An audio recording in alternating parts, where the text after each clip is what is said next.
Hello, আজকাল পৃথিবী খুব দ্রুত বদলে যাচ্ছে, তাই না? এই ঘূর্ণিঝড়ের মতো পরিবর্তনের মাঝে আমরা ক্রমশ বুঝতে পারছি যে আমরা একা বাঁচতে পারি না।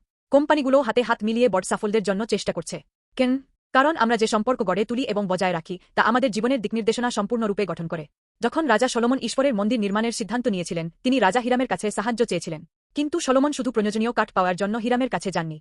রাজা দাউদের সময় থেকে চলে আসা ভালো সম্পর্কের ভিত্তিতে তিনি একটি শক্তিশালী এবং উভয়ের জন্য উপকারী সম্পর্ক তৈরি করতে চেয়েছিলেন। 1 রাজাবলী 5:1 জুন। সলোমন মন্দিরের জন্য প্রয়োজনীয় দেবদারু এবং পাইন কাঠ পেয়েছিলেন এবং তার বিনিময়ে হিরাম সলোমনের কাছ থেকে গম এবং তেল পেয়েছিলেন। এটা কতটা সুন্দর, তাই না? তারা দুজনেই একে অপরকে প্রয়োজনীয় জিনিস দিয়েছিল এবং পেয়েছিল, একটি সত্যিকারের জয় জয় সম্পর্ক তৈরি করেছিল। এমন সম্পর্ক যখন উভয় পক্ষ একে অপরকে সাহায্য করে এবং এই প্রক্রিয়ায় আনন্দ পাও, তা কি অসাধারণ না? সলোমন এবং হিরামের সম্পর্ক একটি মূল্যবান উদাহরণ যা দেখায় যে খ্রিস্টের মাধ্যমে ঈশ্বর আমাদের জীবনে কিভাবে কাজ করেন। যিশু আমাদের পাপগুলো ক্রুশে বহন করেছেন।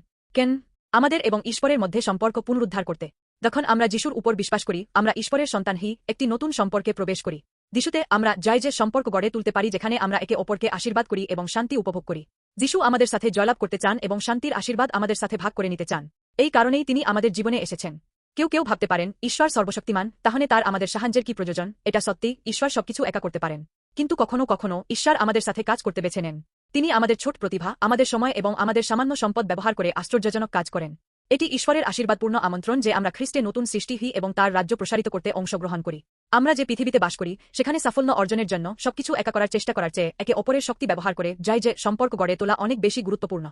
যখন আমরা একে অপরের ঘাটতি পূরণ করি, একে অপরের শক্তি স্বীকার করি এবং একসাথে এগিয়ে যাই, তখন আমরা বেশি আনন্দ এবং বড় ফলাফল অর্জন করি। প্রিয় বন্ধুরা, আমরা এখন কি ধরনের সম্পর্ক গড়ে তুলছি এবং সেই সম্পর্কগুলোতে আমরা একে অপরকে কিভাবে ভালোভাবে প্রভাবিত করছি? আমি প্রার্থনা করি যে আপনারা যিশুর সাথে অংশীদার হন এবং আপনার আশেপাশের মানুষের সাথে জয় যে সম্পর্ক গড়ে তুলুন এবং এই সম্পর্কের মাধ্যমে প্রসারিত হওয়া একটি আশীর্বাদপূর্ণ জীবন যাপন করুন।